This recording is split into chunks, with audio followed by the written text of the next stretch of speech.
বৃন্দাবনের নন্দ কিশোর নদিয়ায় এসে হলেন গৌর কিশোর, তাই তার মাঝে মাঝে বৃন্দাবন লীলা স্মরণ হচ্ছে। স্মরণ লীলায় তিনি সুরধনী গঙ্গাকে দেখে কি মনে করছেন? যমুনা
যমুনা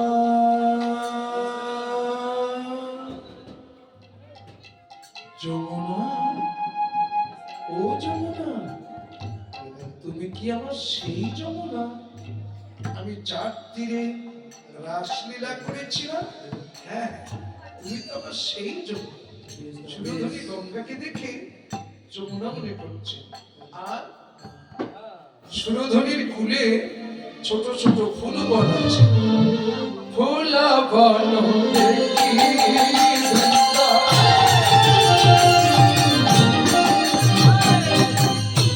বনে নিশানা ফুল বন দেখি বৃন্দা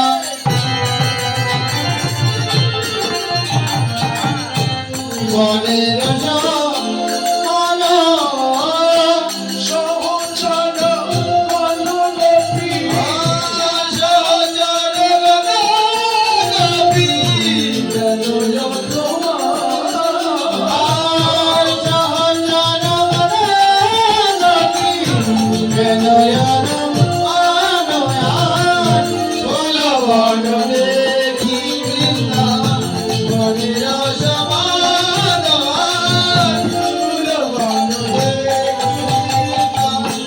এই বুঝি আমার সেই বৃন্দাবন, এই বুঝি আমার সেই বৃন্দাবন, এই বুঝি আমার সেই বৃন্দাবন, এই বুঝি আমার সেই বৃন্দাবন, জীবনে বাস করেছিলাম, এই বুঝি আমার সেই বৃন্দাবন।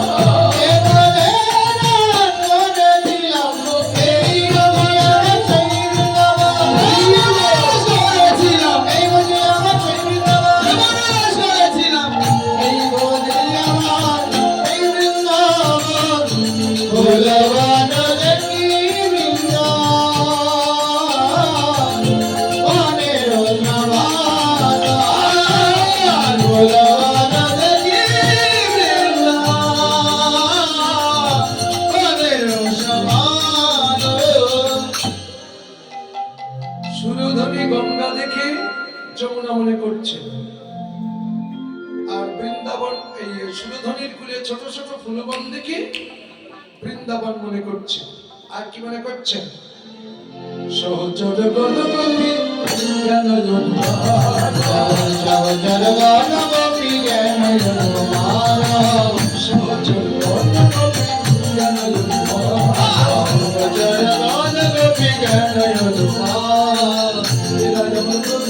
হরে রায় আমার ব্রজগোপী, হরে রায় আমার ব্রজগোপী, ছলে রাস করিয়েছিলাম, আরে জগত রাস করেছিলাম, রায় আমার ব্রজগোপী, সঙ্গীত রাস করিয়েছিলাম, সঙ্গে যে রাস করেছিলাম, আমাদের সঙ্গে যে রাস করেছিলাম, সঙ্গীত রাস করিয়েছিলাম, এই আমাদের বৃন্দাবনের সঙ্গে যে রাস করেছিলাম। সহচর গণপতি জ্ঞান জন্মার, সহচর গণপতি জ্ঞান জন্মার। আপনারা এরা কি গাইলা বলেন? গান গাইলেন, সহচরগণ গোপী জ্ঞান মোহ, সহচর আর সহচরী, ঠিক আছে? সহচরী মানে আপনারা, আর সহচর মানে এনারা।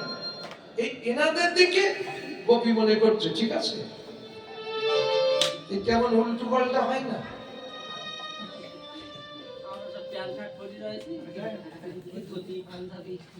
আচ্ছা, সুরধনী গঙ্গা দেখে যমুনা মনে করছে, ঠিক আছে। কেননা একটা জলাশয় দেখে আর একটা জলাশয়ের কথা মনে হতে পারে। ফুলবন দেখে বৃন্দাবন মনে করছে, তাও ঠিক আছে। কেননা একটা বন দেখে আর একটা বনের কথা মনে হতেই পারে, এটা স্বাভাবিক, কঠিন কিছু। কিন্তু এই যে পুরুষ লোক দেখে মেয়ে লোক মনে ভাবা, এটাও কি সঠিক? হ্যাঁ? পুরুষ লোক দেখে মেয়ে লোক ভাবছে কেন? মহাপ্রভু যে সময় নাম সংকীর্তন করেছিল এবং এই সুরধনীর কুলে রাসলীলা করেছিল, তখন কিন্তু দলে একটা মহিলা ছিল না। বল হরি বল। কোন শাস্ত্র গ্রন্থে কেউ দেখাতে পারবে না। ওই দলে একটাও মহিলা ছিল না, সব ছিল পুরুষ। তাহলে সহচর পদেও লিখছে সহচর, সহচর গণ গোপী জ্ঞান অনুভব। কেন? এগুলো বিচার করে আমরা করি না, কিন্তু পদে তাই বলছে সহচর গণ গোপী জ্ঞান অনুভব। ওখানে কিন্তু সহচরী লেখা নেই, সহচর। তাহলে আজকে আমরা দেহ দেখে লিঙ্গ ভেদ করি, পুংলিঙ্গ স্ত্রীলিঙ্গ, তাই তো? আচ্ছা, দেহের লিঙ্গ ভেদ আছে, দেখেন তো আত্মার কোন লিঙ্গ ভেদ আছে কিনা? প্রত্যেকের ভিতরে তো একটা করে আত্মা আছে, জীবাত্মা পরমাত্মা আছে তো, ওদেরও আছে এনাদেরও আছে। তাহলে আত্মার কোন লিঙ্গ ভেদ আছে? কেন নেই? কেন সব জায়গায় ভাগাভাগি, এ জায়গায় নেই কেন? তাহলে যেখানে ভাগ নেই, সনাতন ধর্মের সিদ্ধান্ত সেই জায়গায়, বুঝছেন? কিন্তু সেই জায়গা পর্যন্ত আমরা পৌঁছে পারি না। তার মধ্যে কেননা সে পর্যন্ত আমরা যেতেও পারি না। আমরা তো সব সংসারী জীব, অমরই বর পেয়েছি, জীবনে তার মরবো না, জীবনও মরবো। লোক মরছে তাই কি আমি তো আর বলবো না, কি এরকম একটা চিন্তা ভাবনা আসে না? কিন্তু না, এখানে চিরস্থায়ী কেউ আমরা থাকি না। দেহগুলো এখান থেকে তৈরি, এখানেই শেষ। আত্মাগুলো কি হয়? আজকে যাদের পুরুষ লোক দেখছেন, এরা পূর্বে সব, এদের ভিতরে যে আত্মাগুলো আসে, এই আত্মাগুলো পূর্বে ওই রকম একটা দেহ ধরেছিল। ওটা তো আর আপনিও জানেন না, আমিও জানি। আর আপনাদের ভিতরে যে আত্মাগুলো আছে, ওগুলো না এইরকম দেহ ছিল। ঠিক আছে? তার প্রমাণ ত্রেতা যুগে রামচন্দ্র যে সময় সীতা উদ্ধার করে অযোধ্যায় ফিরে আসছে, সীতা, লক্ষণ, হনুমান এদেরকে সাথে করে রামচন্দ্র ফিরে আসছে। তৎকালীন সময়ে মুনি ঋষিরা বনে জঙ্গলে তপস্যা সাধন ভজন করত। এখন যেমন আমরা ঘরে বাড়ি করি, তখন ঘর বাড়িতে হতো না, বনে জঙ্গলে যেত, নির্জনে বসে বসে আরাধনা করা যেত। বাড়ির মধ্যে কত ঝামেলা, ছেলে মেয়ে ক্যাকাক্যাকি করে, বউটা খ্যাস খ্যাস করে। শুধু বসে থাকলে হবে? বাজার করতে হবে, শুধু বাজার করে খাওয়ালে হবে? গলার হাত দিতে চাইছিল দেবেন, কত রকম এখানে। তারপর তোমার জামা জুতোগুলো ছিঁড়ে গেছে, তুমি যে আমার স্বামী পরিচয় দিতে তোমার লজ্জা হয়, একটু পোশাক পরিচ্ছদ পাল্টা। সংসারের মধ্যে কত ঝাল। এই জন্যে সংসার ছেড়ে দিয়ে বনে জঙ্গলে যেত। এখন ওই মুনি ঋষিরা ঠিক আপনাদের মতো মোহিনী রূপ ধরে ওই পথের ধারে বসেছিল। রামচন্দ্রকে পেয়ে তারা দাবি করেছিল, প্রভু দাঁড়ান, আমাদের মনে বড় স্বাদ, আমরা একটু মধুর রস আস্বাদন করতে চাই, একটু মধুর রস আস্বাদন করার। তখন রামচন্দ্র বলেছিলেন, হে মুনি ঋষিগণ, দেখছো না সঙ্গে আমার জানকী সীতা আছে, আমি তোমাদের বাঞ্ছা পূর্ণ করতে পারবো না, এই যুগে পারবো না, তবে কথা দিলাম আগত দ্বাপার যুগে কৃষ্ণ অবতারে তোমাদের মনোবাঞ্ছা পূর্ণ করে দেব। সেই মুনি ঋষিরা দ্বাপার যুগে এসে ব্রজ গোপী হলেন। সেই গোপীদের নিয়ে কৃষ্ণ বৃন্দাবনে রাসলীলা করেছিল, আজও হবে তাই। এখন সেই ব্রজগোপী আবার কলিযুগে এসে সব পুরুষ দেহ ধারণ করেছে, তার আংশিক প্রমাণ আছে শাস্ত্রে। যেমন ওই মন্দিরের মধ্যে 5টা ব্যক্তি তৈরি করেছিল, গৌরাঙ্গ, নিত্যানন্দ, অদ্বৈত, শ্রীবাস বানিয়েছে না? এই 5 জনের মধ্যে গদাধর ছিল শ্রীমতী রাধারানী। এটাই শাস্ত্রের প্রমাণ, আমার কথা না। আর যিনি স্বরূপ দামোদর গোস্বামী, মহাপ্রভুর অন্তরঙ্গের মধ্যে একজন, ইনি ছিলেন বৃন্দাবনের ললিতা সখী। আর যিনি দক্ষিণ ভারতের শূদ্রের রাজা রায় রামানন্দ, অন্তরঙ্গের ভিতরে আরেকজন, ইনি ছিলেন বিশাখা সখী। তাহলে বৃন্দাবনে যারা মহিলা ছিল, গোপী ছিল, তারা যখন কলিযুগে পুরুষ হয়েছে, সেই পুরুষ মানুষ নিয়ে তো এখন নাম সংকীর্তন খোল করতাল বাজছে নাকি? তাই আজকে প্রভুর সঙ্গে যারা ছিল সহচরগণ, তাদের দেখে মনে করছেন এরাই আমার ব্রজ গোপী, এরাই আমার ব্রজগোপী। সঙ্গে তো রাস করেছিলাম, এরাই এদের সঙ্গে যে রাস করেছিলাম, এরাই আমার ব্রজগোপী। তোমরা কি সেই ব্রজগোপী? তোমরা কিসের ব্রজগোপী? তোমরা কি সেই ব্রজগোপী? তোমরা কিসের ব্রজগোপী? সঙ্গে তো রাস করেছিলাম, তোমরা কি সেই তোমাদের সঙ্গে যে রাস করেছিলাম, তোমরা কিসের ব্রজগোপী? সহচর গণ গোপী জ্ঞান অনুমান, সহচর গণ গোপী জ্ঞান অনুমান। তাহলে এই সহচরগণ দিকে গোপী মনে করছে। তাহলে গোপী পাওয়া গেল, বৃন্দাবন পাওয়া গেল, যমুনাও পাওয়া গেল, সবকিছু যখন মিলে গেছে, তাহলে একটু রাসলীলা করে কেমন? গভীর রাত্রে সব চারিদিকে ঘুমাচ্ছে, তো আমরা এই সুযোগে একটু রাস করে যাই। করবেন? আরে সারা জীবন তো গাইয়ে গেলাম আর শুনিয়ে গেলাম, আজ একটু করিয়ে যাই দেখি কেমন জিনিস লাগবে। তো অবশ্যই হাত আর মুখ।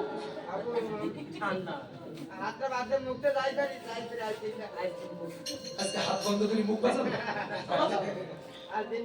কেন? তোমাদের মুখ তো সারাদিন বাজছে, ওটা যখন বাজাতে কষ্ট নেই তাহলে বাজাও।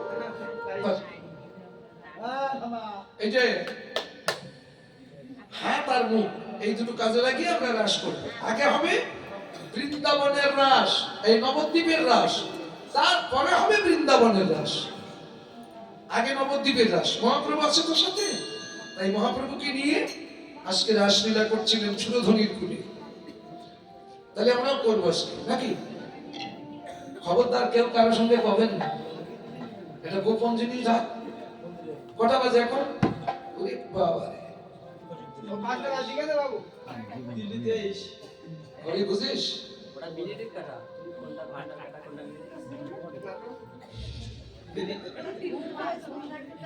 ওই ছোট কাটা মিলি ঘড়ির পাল্টাচ্ছ, ঘড়ির দাম বেশ, ঘন্টার কাটা। আর যেটা একটু লম্বা ওইটা মিনিটের কাটা, আর ও যেটা সবচেয়ে সরু লম্বা বেশি ঘুরছে ওইটা সেকেন্ডের কাটা। এই ক্লাস করা নেই যারা মাঠে ছাগল দেখি বেটা তারাও তুমি যে কি জিনিস। থাক এত লোকের মধ্যে বলবো। তো শোনেন,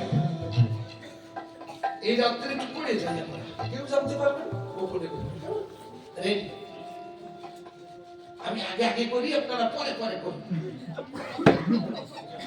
হরে কৃষ্ণ হরে কৃষ্ণ কৃষ্ণ কৃষ্ণ হরে হরে,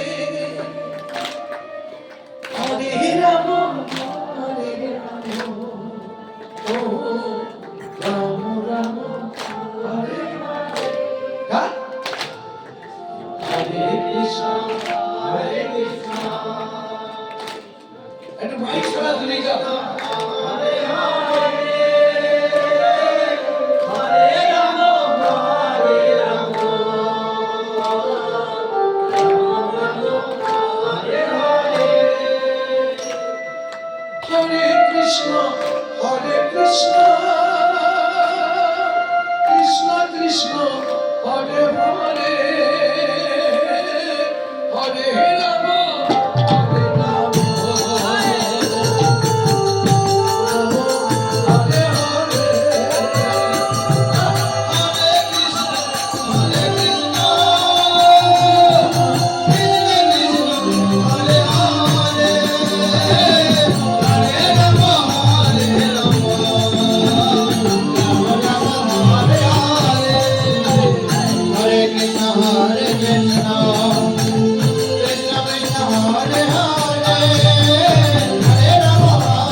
মহারাস। হরে কৃষ্ণ কৃষ্ণ কৃষ্ণ হরে হরে, হরে রাম রাম রাম হরে হরে। বল হরি বল। একে বলে 16 নাম 32 অক্ষর, তাই না? ওটা তো নাম, কিন্তু নামই কে? 16 শাখা আর 16 সখী। সে কারা? এখানে বর্তমান আছে। এই বর্তমান যে কত বড় কঠিন, কেউ মেনে নেবে কেউ নেবে না, তাতে আমার কিছু করার নেই। এই যে 16 শাখা আর এই 16 সখী, তার মানে এখানে 10 ইন্দ্র ষড়রিপু আছে, এটা পুংলিঙ্গ। ওখানেও 10 ইন্দ্র ষড়রিপু আছে, ওটা স্ত্রীলিঙ্গ। ঠিক আছে? এই 16 শাখা 16 সখী যেদিন সমতায় আসে সেদিন হবে রাস। এখানে তো অনেক মায়েরা আসে, আপনাদের তো বাবাজি আসে, মাতাজি যখন বাবাজি, মাতাজি আর বাবাজি, তাহলে দেখেন তো এই দুজনা কি সমান আসি? একজন নারী সেজে আছে আর একজন পুরুষ সেজে আছে। তাহলে পুরুষ শাসিত সমাজে আমরা বড় সেজে আছি, নারীকে ছোট করে রেখেছি। জীবনে কি সমতা আসবে? সকালবেলা উঠে প্রত্যেকটা নারী যারা একটু মা বাবার কথা মেনে চলে, সকালবেলা উঠে কিন্তু স্বামীকে প্রণাম করে শয্যা ত্যাগ করে সংসারে কাজকর্ম করতে আসে। সত্যি তো নাকি? হ্যাঁ। কোন পুরুষ কি তোমাদের প্রণাম করে বেরিয়ে আসে? না।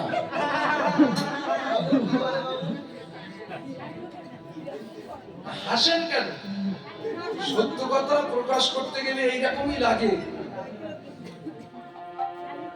কেন মেয়েরা প্রণাম করেন না? রাত্রি কত পাটা লেগেছে গায়ে, গুরুজন মানুষ, স্বামী ধ্যান স্বামী জ্ঞান, স্বামী মোর আরাধ্য দেবতা, আরাধনা দেবতা স্বামী। তাই তুমি অপরাধ স্বীকার করে প্রণাম করে সংশোধন হয়ে এসো। কিন্তু যে কীর্তন শুনতে এসেছেন, যাদের কীর্তন শুনছেন সারা দিন ধরে, এদের সম্বন্ধটা জানেন? ওই রাধার কৃষ্ণ জানেন না। কৃষ্ণ বলছে রাধিকার প্রেম গুরু আমি শিষ্য নয়, আমারে নানা নৃত্যে নাচায় উদ্ভব। রাধারানীর চরণ কিন্তু সেবা করত কৃষ্ণ, বুঝেছেন? কীর্তন শুনিতে অমনি রাধা মানে মেয়ে লোক ভাবেন আর কৃষ্ণ মানে বেটা লোক ভাবেন। তাই এরা যা করে আপনাদের কি তা হয়? তা যদি না হয় তাহলে তাদের সঙ্গে তুলনা করাটা কিন্তু অপরাধ। আর যদি তেমন কর্ম শিখে করতে পারে ব্যাস, তাহলে ঠিক আছে। কিন্তু সে ক্লাস তো কেউ করিও না। কীর্তন গান শুনতে তাই কষ্ট হয়, আর এই ভজনের কর্ম করা অত সোজা না। বউ তখন বউ থাকে না, বউ তখন হয় সহধর্মিনী। আর যখন সহধর্মিনী হয় তখন মাতৃক জ্ঞানে দেখতে হয়। আছে নাকি এরকম খেলা কোনো ঘরে? যদি থাকে সেই ঘরে খেলা আছে। এই কথা তো কেউ কারোর সঙ্গে কবে না, সে আমি জানি। যত দুই একজন থাকে তো কেউ কবে না। গোপনে কত পায়ে ধরে লোকে, ধরে না? ধরাধরি হয় এরকম, কিন্তু ওটা গোপনে রয়ে গেছে। এই জন্য গোপনে গোপিকার ভজন আনে নাহি জানি, কিন্তু কীর্তন ইঙ্গিত দিয়ে যায়। কিন্তু যারা সচেতন ব্যক্তি তারা বোঝে, যারা অচেতন মানে ওই ক্লাস করিনি তারা কিচ্ছু বুঝবে না। তারা বলবে কীর্তনিয়া মনে হয় ঠাট্টা করছে, রহস্য করছে। রহস্য না, এটাই সত্য। তাহলে রাধার গুরু কৃষ্ণ, কৃষ্ণের গুরু রাধা। আচ্ছা, প্রত্যেকটা সংসারে যদি আমাদের এই খেলা হয়, বলুন তো গন্ডগোল থাকবে? কোন স্বামী যদি স্ত্রীকে গুরু জ্ঞানে দেখে, কোন স্ত্রী যদি স্বামীকে গুরু জ্ঞানে দেখে, তাহলে যারা গুরু কর্ম করছে, গুরু আমাদের কাছে পরমেশ্বর না? গুরুই সর্বেশ্বর। এই যে সর্বেশ্বর করতে পারে, তাদের ঘরে এই প্রেম খেলা ঘটেছিল এখনো ঘটছে, ভবিষ্যতে ঘটবে। এই তাদের গোপন তত্ত্বগুলো এই গান আকারে জগতে প্রকাশ করা হচ্ছে। ঠিক আছে তো? তাহলে আমরা পারি না, তাই আমাদের টেরা দেখা, উঁচু নিচু, ছোট বড় হয়ে আসে। আর ওখানে কোনো ছোট বড় নেই, ওখানে দুইজনা সমান। তারাই তো করেছে রাস। অন্যায় হয়ে যাবে, সর্বনাশ। যা হচ্ছে তাই হবে। সর্বনাশ ছাড়া কি রাস সাধন হচ্ছে? হচ্ছে না। সব জায়গায় সর্বনাশই হচ্ছে। আর এইরকম গুরু ধরে যারা ভজন শিক্ষা গ্রহণ করে, তারা কিন্তু রসাস্বাদন করে, তাদের সর্বনাশ হয় না। এরকম সভ্যতায় আসতে হবে রাধা কৃষ্ণের মতো, তবে রাস হবে। তা আমরা সেটা পারি না। যারা পারে তাদের হয়। যদি বলেন এ কি সম্ভব? অসম্ভব কিছুই না। মানুষের পারে না এমন কোনো কাজ নেই। যদি না পারত তাহলে এর মুখ দিয়ে ওই কথা প্রকাশ হতো না। পারে, করে দেখতে হবে। ওই শুনোর কাজ না। শুনিয়ে যে বসে থাকলাম আর মনে মনে কল্পনা করলাম আমার হয় না তাই দুনিয়া কারোর হয় না, এটা ভাববেন না। আমি এমএ পাস করতে পারিনি বলে তাই বলে যে দেশের কেউ পাস করতে পারিনি, এটা কি ঠিক? কখনো না। আমি পাস করতে পারিনি, আরো অনেকজন পাস করেছে, তারা হলে চলে, দেশ চলে। ঠিক তেমনি সনাতন ধর্ম ওইরকম চলছে, খুব কম, কোটিতে কোটি। কেমন জানেন? চণ্ডীদাস বলেছেন, আমার কথা না। রসিক রসিক সবজন না কহে, সে রসের রসিক নয়, ভাবিয়া বুঝিয়া গুনিয়া দেখিলে কোটিতে গুটিক হয়। সজনী রসিক বলিব কারে, বিবিধ মশলা রসেতে মিশালে রসিকে বলি যে তারে। যেমন রসে পরিপাটি সুবর্ণের ঘটি সব মুখে পুরিয়া রাখি, সে রস খাইতে খাইতে পেট না ভরিবে তাহাতে ডুবিয়া থাকি। এমন জিনিস যত খাবে, যতই খাও না কেন, পেট ভরবে। আখের রস, খেজুরের রস, তালের রস, 2-4 গ্লাস খেলে আর ঢুকবে। আর সনাতন ধর্মের এই কীর্তনের যে লীলা রস, এ যত খাবা, খেতেই থাকবা, তোমার পেট ভরবে না। শেষে তুমি ভোগ গিলে পারবে না, তাই কি করবা? ওর মধ্যে ডুবে থাকি। কথাবার্তা সেটাই বলছে, খাইতে খাইতে পেট না ভরিবে তাহাতে ডুবিয়া থাকি। সেই রসপান রজনী দিবসে অঞ্জলি পুরিয়া খায়, খরচ করিলে দ্বিগুণ বারে উছলি বইয়া যায়। এই জগতে যত খরচা করা হয় কমে যায়। আর আমি কীর্তন গাচ্ছি যে জগতে, সে জগতে যত খরচা করবে তত বাড়বে। হ্যাঁ, যেমন সাধনার ধন, যত খরচা করবা তত বাড়বে। রাত জেগে যত বই পড়বা, পড়া তত মুখস্থ হবে, উপরে ক্লাসে ভালোভাবে উঠতে পারবে, তাই না? আর তুমি ওই আলসি হয়ে লেফের মধ্যে, কম্বলের মধ্যে ফেসবুক চালাচ্ছ, কি চালাচ্ছ ভগবান জানে, তুমি জানো। পড়াশুনো মাথার মধ্যে আয়নার মতন ধরে রেখেছো, হাত ঠান্ডা হয়ে যাচ্ছে তবু খোলাখুলি নেই। কিন্তু এখন হাত ধরে করতে পারছো না, কিন্তু ফেসবুক চালানোর সময় শীত সব সহ্য করতে পারবে। রাগ করলে হবে না, ও ক্লাস তো আমও করে এসেছি না, জানবো করতে। একটার পর একটা চালিয়ে যাচ্ছ, ভালো দে মন্দ দে খিচুড়ি পাকাচ্ছ, আর ব্রেনটা সর্বনাশ করছো। এই সুস্থ ব্রেনটা অসুস্থ করে ফেলছো, সুস্থ শরীরটা অসুস্থ করে ফেলছো। এইটুকু কাণ্ডজ্ঞান হবে যেদিন, সেদিন আর সময় থাকবে না। এখন রং তামাশা মেতে আছো, কিন্তু গুরু যে খেলাগুলো দিল, সে খেলাগুলো কি খেলি? সেগুলো কি করি? দীক্ষা নিয়েছ, শিক্ষাগুরুর চরণাশ্রয় করো। শিক্ষাগুরুর চরণাশ্রয় করলে এই যে কথাগুলো এখান থেকে বেরোচ্ছে, ওইগুলো প্র্যাকটিক্যাল হাতে কলমে গুরু শিখিয়ে দিবে।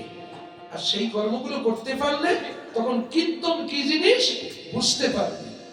যে কীর্তনিয়া কি গাইলো, আমরা কি করছি, ঠিক আছে তো, তখন বুঝিয়ে নিতে পারবে, ভজন হবে। আর না, এর আগে সব ভজন হয়ে যাচ্ছে। আমাদের এই 16 নাম 32 অক্ষর, 16 শাখা 16 সখী, যেদিন সমতায় আসবে সেদিন হবে রাস। যেমন আপনারা বলেন না, ঘরে বাহিরে একই মন, তবে হবে কৃষ্ণ ভজন। এক মন হতে পেরেছেন কোনদিন? দুজনের দুটো মন, এক মন হবে কি করে? এই দুইজনা যখন একটা গুরুর কাছ থেকে দীক্ষা শিক্ষা নেবে, তখন গুরু যেটা বলবে সেটা তুমিও করবে, সেও করবে। তাহলে দুজনের এক মনে, এক চিন্তায়, এক ধ্যানে, এক জ্ঞানে কর্ম করছো না, তখন দুজনা কি আর ছোট বড় থাকে? এখানে যারা ছোট বড় করে তাদের দ্বারায় হর্ষ লোক দেখানো ছাড়া ভজনের ভাব হয় না, বুঝেছ? ভুয়া মেরে যায়। আর যখন দুজনের সমান আছে, যেমন রাধা কৃষ্ণ একে অন্যের গুরু,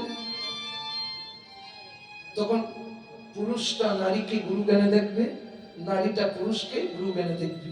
তাহলে উভয়ের যদি গুরু হয়, তাহলে কি সেখানে কোনো গন্ডগোল হয়? বলুন, হবে না, কোনো গন্ডগোল নেই। অশান্তি দূর হয়ে চলে যাবে, শান্তির জগতে ডুবে থাকবে। সেই শান্তি সনাতন শিক্ষা দিচ্ছে কীর্তন দিয়ে। কিন্তু কি সবার মাথায় ঢোকে? এই বাস্তব বড় কঠিন। সনাতন ধর্ম অনুমানের ধর্ম না, আন্দাজি ধর্ম না, একেবারে বাস্তব ধর্ম। আমি আছি, সব আছে, আমি যেদিন থাকবো না সেদিনের কথা তো আমি বলতে পারবো না। এই সবগুলো বর্তমান কাহিনী। তা আজকে মহাপ্রভু সেই সহচরগণ গোপীগণ নিয়ে রাসলীলা করছেন। রাস হলো এই 16 নাম 32 অক্ষর। আপনি যতবার কৃষ্ণ নাম করবেন ততবার আপনার এই দেহ বৃন্দাবনে রাস হবে। সেই রাস রস তাণ্ডবী আমাদের জীবন রক্ষা মহা ঔষধি, বুঝেছ? মন্ত্রের মধ্যে মহামন্ত্র, ঔষধের মধ্যে মহা ঔষধ, এই হরিনাম। ভক্তিযুক্ত চিত্তে গ্রহণ করো, ফলাফল পেয়ে যাও। তাই আজকে মহাপ্রভু শুধু কি নাম করলো না, ওর সঙ্গে আরো অনেক মাল মেডিসিন আছে। সেগুলো কি পদে বলছে, কীর্তনের পদে, মানে মহাজনী পদে কি লিখেছে? খল করো তালে মোরা সুমেলি করিয়া, খল করো তালে মোরা সুমেলি করিয়া, খল করো তালে মোরা সুমেলি করিয়া, খল করো তালে মোরা সুমেলি করিয়া, তার মাঝে নাচে গোরা জয় জয় দিয়া, আরে তার মাঝে নাচে তোরা জয় জয় দিয়া। খল বাজে দেখো বাজে খল, আরে খল বাজে দেখো বাজে খল, খল বাজে দেখো বাজে খল, খল বাজে দেখো বাজে খল, বাজে খল, বাজে খল, বাজে খল, বাজে খল, বাজে খল, বাজে খল,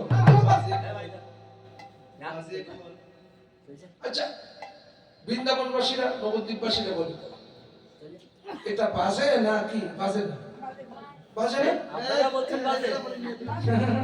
এই, পাঁচটা তুমি কি লোকে দেখাতে এনেছো না বাজাতে এনেছো? তাই তাহলে ও বাজে তো। হ্যাঁ, তবে আবার খারাপ না কোথায়? তাই কি বলেছি? আমার বলা নেই, দেখা যাবে। বাজে খোল, তার মানে চোরের মন পুলিশ পুলিশ। একটা ভালো মানুষও দেখি মনে করে, ওই কোথায় পুলিশ যাচ্ছে কেন, সারা তো চোর। ব্যাপার দেখেন, খোল বাজে, বাজে খোল। যেমন আপনারা বলেন না, এ দিদি লোকটা না আমার দিকে ঘন ঘন তাকাচ্ছে,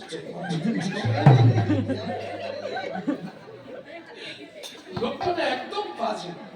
বাজে মানে খারাপ, তাই তো? আমরা বাজে মানে খারাপ ভাবি, কিন্তু এ হলো ওই দলের লোক। আমি বলছি বাজে খোল, খোল বাজে, বাজে খোল। একবার সোজা করে একবার উল্টো করে বলছি, ও তাতি ধরে নেছে, তার মানে ও তো আসলে বাজে। এই যেমন ভালো খোল হলে ঘা দিলে ওঠে বল, আর যেগুলো বাজে খোল তাতে ওঠে না বল। এই যেমন দুই পাশে দুখানা খোল, এই শুদ্ধ বাংলায় কি বলে জানেন? দেখেছেন কি জিনিস? বলে ঢল ঢল ঢল। বিয়ে বাড়ি বাজিয়ে ও বাজে। লজ্জাও করে। এর শুদ্ধ বাংলায় বলে, বাঙালিতে বাংলা বোঝে না, তার প্রমাণ হলো আমার এই জিনিস। না না, ওই বিয়েতে যায় তো মানে বিয়েতে ঢোল বাজায়। এখন যাও না, এখন কীর্তন দলে ঢুকেছে তো, বাড়ি গেলে তো আমার যাবো। যে না যাও না যাও। কিন্তু এই দুখানা যন্ত্র, এর নাম হলো মৃদঙ্গ। এটাই শুদ্ধ বাংলা। মৃৎ শব্দে মাটি দিয়ে অঙ্গটা তৈরি করে উপরে চামড়া দিয়ে ছাওয়া, ওটাকে বাজিয়ে তুলতে হয় বল। ওর খোলে খোল, ওর খোলে কিচ্ছু না। বিশ্বাস নয়, বাড়ি গান হয়ে গেলে বাড়ি যাওয়ার সময় ওই মাল ধরে ভেঙে দেখবে, ওর ফলে কিচ্ছু না। ফলে খোল, ওটাকে বাজিয়ে তুলতে হয় বোল।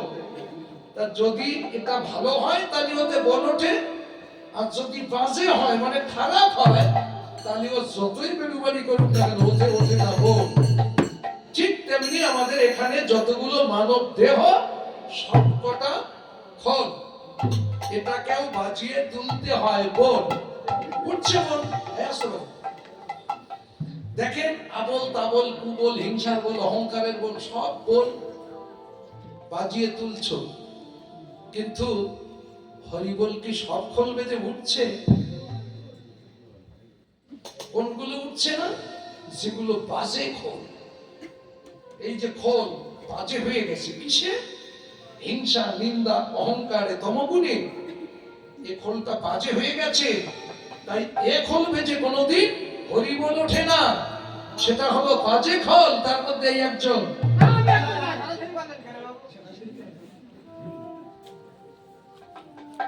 বুঝেছেন তো? সরাসরি না বলে তুই তো বুঝিস না। তো চর মারবো যদি সারাদিন ধরে বলি কান কেটে দেবো, তবু তোর জ্ঞান হয় না। তোর মারতে হবে, তারপর তুই বুঝবি এবার বুদ্ধি মারলো। সার পাওয়াতে হয় এই দোকানে পাওয়াতে হয়। চল খাওয়া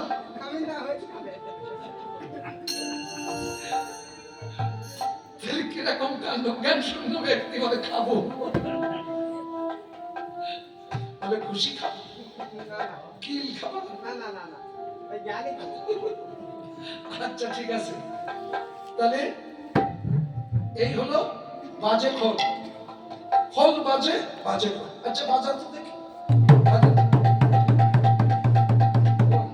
ওই বাজাতে এসেছে আর ওই শোনার জন্য রাত থেকে বসে আছে। ধিক্কি তাক,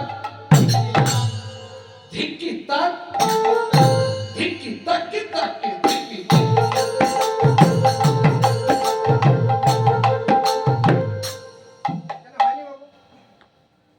ভালো হচ্ছে না? 16 আনা দেওয়া যায় না। ধিক মানে কি? ধিক মানে প্রশংসা।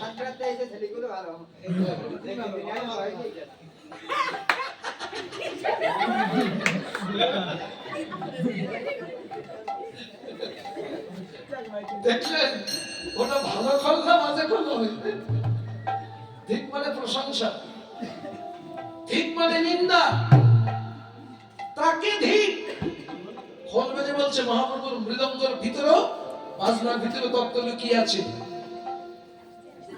তাকে ধিক, ধিক কি তাকে তাকে ধিক। কাকে ধিক? যে তুমি 80 লক্ষ জনে ভ্রমণ করে সাদের দেবদুর্লভ মানব জন্ম পেয়েছো, এত সুন্দর ভজনের দেহ পেয়ে তুমি ভজন করলে না। ধিক তোমার মানব জন্ম, ধিক তোমার বিদ্যা বুদ্ধি অর্থ ঐশ্বর্য অভিদত্ত সমস্ত সবকিছু ধিক। মানে সবকিছু নিন্দনীয়। কেন? তুমি এত সুন্দর ভজনের দেহ পেয়ে তুমি ভজন করলে না, তাই তোমার মানুষ জন্মটাকে নিন্দা করা হচ্ছে। খোলবাজি আমি না,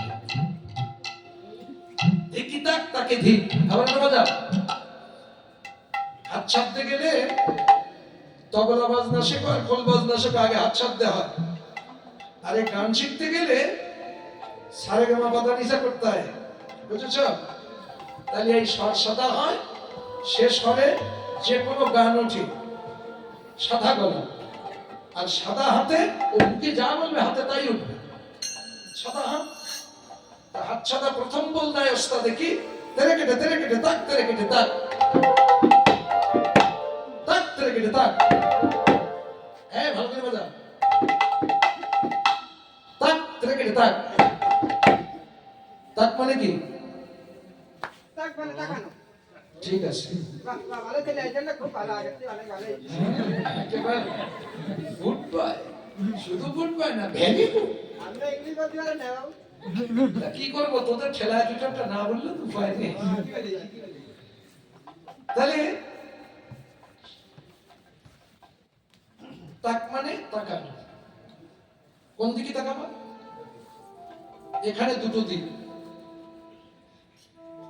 দুটো দিক মানে প্রতিবার তো 10-এর দিক 4-এর দিক সব জানি, কিন্তু বর্তমান দুটো দিক, একটা সামনের দিক আর একটা পিছন দিক। ঘাট সোজা করে দেখেন তো পিছনে দেখা যাচ্ছে কি? যাচ্ছে না। পিছনে দেখতে গেলে বডি ঘোরাতে হবে, তবে পিছনে দেখা যাবে। বডি না ঘুরালে দেখতে পাবো না। আমাদের প্রত্যেকটা মানবের দুই দিকে দুটো জিনিস রেখে দিয়েছে ভগবান।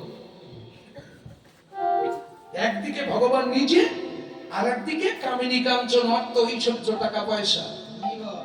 এই দুই দিকে দুটো জিনিস। আমরা কোন দিকে যাচ্ছি? আপনাদের তো আমি চিনি না, আপনাদের কথা বলবো না, আমার কথাই বলি। আমি যতই তত্ত্ব বলি, কীর্তন বলি, তত্ত্ব ভাঙি, যাই করি না কেন, আমি কিন্তু টাকার দিকে ছুটছি। কেননা এই জায়গায় যে আমি আসবো, এই কমিটি সভাপতি সেক্রেটারি সবাই মিটিং টিটিং করে আমার কাছে ফোন লাগিয়েছে, বাবু আমাদের এখানে এবছর কিন্তু কীর্তন গাওয়া লাগবে। আমি বলছি, বাবু কত দেবেন? কত বাচ্চা নিয়েছিলাম? হবে না। দিন দিন এইসব মালেদের বেতন যেরকম বাড়ে, মানে দ্রব্য মূল্যের সাথে আমারও এরকম বাড়াতে হয়, তা না হলে এসব থাকবে না। আর এসব না থাকলে আপনার ওখানে আমার যাওয়াও হবে না। এদের রাখতে গেলে টাকা বাড়াতে হবে। এটা কত দেবেন? এই কষাকষি করে একটা মধ্যস্থ করে এসেছে। আবার আসলে ওঠার আগে বলেছে, বাবু বেলুনের সাথে সাথে বিদায়টা দিয়ে দিয়ে আমার কিন্তু শুনতে হবে, মোটেও দেরি করা যাবে না। ঠিক আছে বাবু, সব গোছানো প্যাক করা আছে, আপনি শুধু বেরোবেন, নেবেন আর আসবেন। ঠিক আছে, তাহলে আমার লক্ষ্য কোন দিকে? টাকার দিকে না? তাহলে আমি যদি টাকার দিকে যাই, তাহলে ভগবান কোন দিকে? আমার পিছন দিকে। ভগবান কি বলছে জানেন?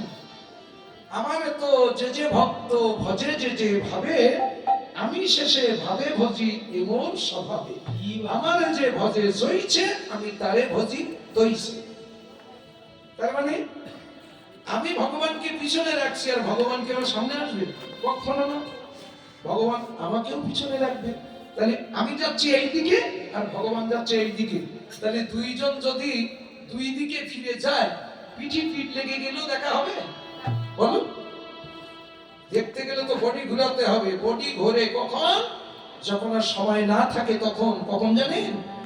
এই রূপে ভ্রমিতে ভ্রমিতে কোন ভাগ্যবান জীব গুরু কৃষ্ণ প্রসাদে পায় ভক্তি লতার বীজ। মালি হইয়া সেই বীজ করায় বপন, শ্রবণ আর কীর্তন জলে করায় সিঞ্চন। উপদিয়া বাড়ে লতা যায় বিরুজা ভেদি, সেই পরম ব্রহ্মের অতুল চরম প্রান্তে পৌঁছায়। অতি সহজে কি হয়? হরিব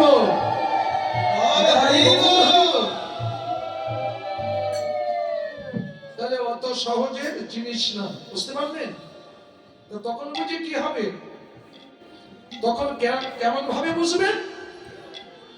ওই যে ফুটবলের মতো লাতি হবে, তারপর মানুষ সোজা হবে। লাতি হবে মানে হ্যাঁ, তৈরি থাকুক। একটা ছেলে, ইয়ং ছেলে, ওই 22-25 বছর বয়স, ওরা তো খেলাধুলায় মেতে থাকে।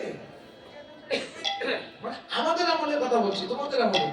তোমরা তো আবার খেলাধুলো পছন্দ করো না, মোবাইল হাতে পেয়েছো, তোমাদের গোষ্ঠীর খেলা সবগুলির মধ্যে অকর্ম হয়ে যাচ্ছ। খেলাধুলো করতে হয়, শরীর চর্চা করতে হয়, তাতে ভালো থাকা যায়। আর ওই যত নির্ঝুম মেরে থাকবা, তত রোগ ব্যাধিতে জড়িয়ে ধরবে।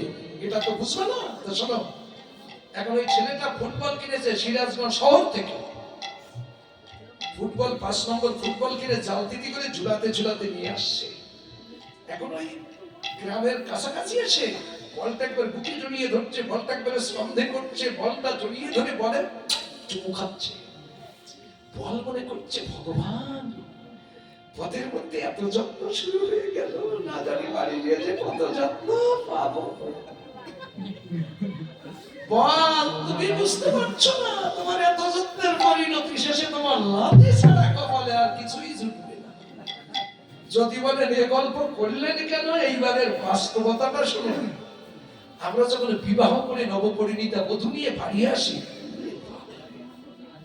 দামি গাড়ি লাগবে, পরের টাকা পরের দেবো, ওইসব নর্মাল গাড়িতে হবে না, ডবল এসি গাড়ি লাগবে।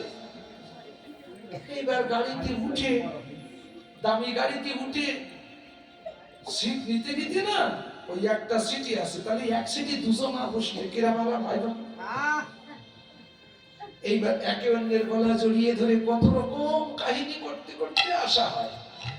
ওগো তুমি যেন আমার ভুলে যেও না, মাথা খারাপ না।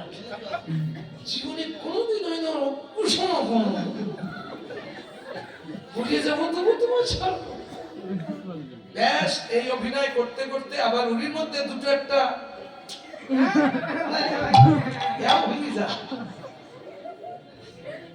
হাসো কেন? শক্তি ক্লাস করা আছে ওকে, এই জন্য আনন্দ পাচ্ছে, মজা পাচ্ছে। যাই হোক, এইবার ওই বলটা বাড়িয়ে এনে ফিল্ডে রাখা হয়। ফিল্ড কোন ফিল্ড? সংসার ফিল্ডে। যখন বেলা অতিবাহিত হয়ে যায় তখন ভিতরে কাম রেফারি বাঁশি দেয়, ফুট করে বাঁশি দিয়ে উঠলো, দমাদম খেলা শুরু হয়ে গেল। ও ফিল্ডে যত খেলা হয় বছর বছর একটা করে প্লেয়ারের উৎপত্তি হয়। ও ফিল্ডে যত খেলা হয় বছর বছর একটা একটা প্লেয়ারের উৎপত্তি হয়। শেষ পর্যন্ত বল যে প্লেয়ারের কাছে যায় সে লাথি মারে। বড় ছেলের কাছে যায় লাথি মারে, ছোট ছেলের কাছে যায় লাথি মারে, মেয়ের কাছে যায় লাথি মারে, জামার কাছে যায় লাথি মারে, স্ত্রী স্বামীর কাছে যায় লাথি মারে, স্বামী স্ত্রীর কাছে যায় লাথি মারে। লাথি ছাড়ার উপায় নেই। বল বলছে ভগবান এত লাথি খেতে হবে তা তো বুঝতে পারি। এবারে যদি একটু আউটে যেতে পারতাম মনে হয় লাথির হাত থেকে বেঁচে যেতাম। বল আউট হয় কখন? যখন জোর লাথি লাগে তখন বলটা আউটে চলে যায়। আউট কোথায়? সংসার ফিল্ডের আউট। রাগ করে যখন তুমি তীর্থ পর্যটনে চলে যাও, আর সংসারে আসবো না, সংসারে আমার কেউ বসলো না, কেউ আমার চিনলো না। এইবার রাগ করে যখন সংসার ছেড়ে চলে যাচ্ছ, গেলে কি হবে? উপায় নেই। এখানে যে প্লেয়ার বানিয়েছো না, এরা আবার ছুটে যাবে, ছুটে যেয়ে ধরে আনবে, ধরে এনে আবার থ্রো করে দেবে, আবার লাথি শুরু হয়ে গেল। বল বলছে ভগবান আর তুমি লাথি খেয়ে পারি না। এবারে যদি একটু গোলকির কাছে যেতে পারতাম মনে হয় লাথির হাত থেকে বেঁচে যেতাম। গোলকির কাছে গেলে গোলকি কি লাথি মারে না? মারে, তবে লাথি মারার আগে বলটা বুকে জড়িয়ে ধরে। এই সংসার ফিল্ডের গোলকি কে জানেন? চৈতন্য গুরু গোসাই। মানুষ গুরুর কাছে কখন যাচ্ছে শুধু মনে মনে কল্পনা করুন, আর আপনার জীবনের দিনগুলো কল্পনা করুন। তখনই গুরুর কাছে দিয়ে দীক্ষা শিক্ষা নেয়। সাধুগুরু বৈষ্ণবেরা কি করে? বুকে জড়িয়ে ধরে না? এ বৃন্দাবনে তাই করছেন না? বুকে জড়িয়ে ধরে আদর করে কানে কানে বলে, বাবা সেই তুই এলি, বড্ড দেরি হয়ে গেছে, একটু আগে যদি আসতিস তাহলে ভালোই হতো। তা নেই বাবা, যা গেছে তা গেছে ভাই, যা আছে এবার সামলাও। তাই কি করলো? এবার কানে কানে দীক্ষা শিক্ষা, তোমার আত্মতত্ত্ব সমস্ত সবকিছু বুঝিয়ে দিল। দিয়ে গোলকির বাড়ি কিন্তু জোরের বাড়ি, এমন লাথি মারলো না একেবারে সেন্টার পার হয়ে ওই গোলকির কাছে দিয়ে পৌঁছালো। ওই গোলকি কোথায়? মন্দিরের মধ্যে নিতাই গৌর দুহাত তুলে দাঁড়িয়ে আছে।